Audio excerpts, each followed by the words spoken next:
नमस्कार मित्रांनो मुख्यमंत्री युवा कार्य प्रशिक्षण योजना ही नवीन योजना सुरू करण्यात आलेली आहे। या योजनेअंतर्गत आता युवकांना रोजगाराच्या संधी उपलब्ध व्हावा यासाठी या योजनेची घोषणा करण्यात आलेली आहे। ही योजना सुरू करण्यात आलेली आहे, हिलाच आपण मुख्यमंत्री माझा लाडका भाऊ असंही म्हणतो। तर मित्रांनो, आता या योजनेअंतर्गत जे गरजू युवक आहेत तर अशा युवकांना 6 महिन्याचं प्रशिक्षण दिलं जाणार आहे।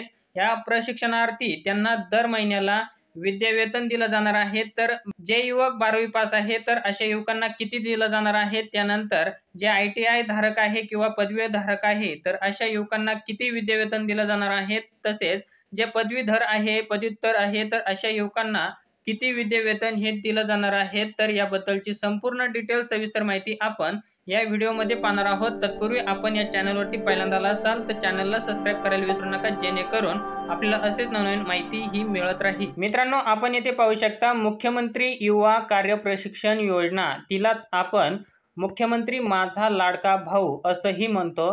तसेच मित्रांनो, आता राज्यात मुख्यमंत्री युवा कार्य प्रशिक्षण योजना राबवण्याचा निर्णय आज झालेल्या मंत्रिमंडळ बैठकीत घेण्यात आलेला आहे। बैठकीच्या अध्यक्षस्थानी मुख्यमंत्री एकनाथ शिंदे हे उपस्थित होते। यामधून 10 लाख युवकांना प्रशिक्षित हे करण्यात येणार आहे, म्हणजे 10 लाख युवकांना यामध्ये प्रशिक्षण हे दिलं जाणार आहे। या योजनेसाठी 5,585 कोटी निधी उपलब्ध करून देण्यासही मान्यता ही देण्यात आलेली आहे। या आर्थिक वर्षापासून सुरू करण्यात येत असलेल्या या योजनेत 6 महिन्यासाठी प्रशिक्षण हे देण्यात येणार आहे, म्हणजे आता युवकांना 6 महिन्याचं येथं प्रशिक्षण हे दिलं जाणार आहे। तसेच मित्रांनो, आता याकरिता प्रशिक्षणार्थी 12वी पास असल्यास 8,000 रुपये दिले जाणार आहेत।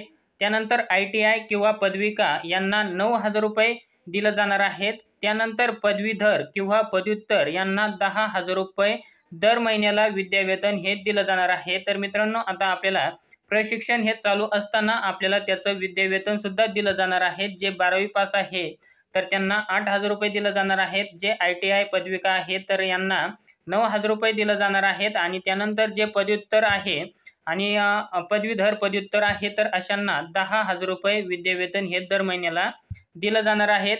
तसेच मित्रांनो, आता यातील 5,000 लोकसंख्येसाठी एक याप्रमाणे योजनादूतांची नियुक्ती देखील करण्यात येणार आहे। हे योजनादूत जनतेस योजनांची माहिती देणे, लाभार्थींकडून अर्ज भरून घेणे, योजनेचा लाभ लाभार्थींना देणे ही कामे करतील। या योजनेसाठी कौशल्य विकास विभागाच्या संकेतस्थळावर नोंदणी करण्यात येईल। तसेच मुख्यमंत्री जनकल्याण कक्षामार्फत संनियंत्रण केले जाईल। तर मित्रांनो, अशा प्रकारे मुख्यमंत्री युवा कार्य प्रशिक्षण योजना ही सुरू करण्यात आलेली आहे। जे गरजू युवक आहे तर अशा युवकांसाठी ही योजना राबवली जाणार आहे। तर मित्रांनो, तुम्हाला हा छोटासा व्हिडिओ आवडला असेल तर चॅनलला लाईक करा, शेअर करा, सबस्क्राइब करा। पुन्हा भेटूया अशाच एका नवीन व्हिडिओमध्ये। तोपर्यंत धन्यवाद मित्रांनो। जय हिंद, जय महाराष्ट्र।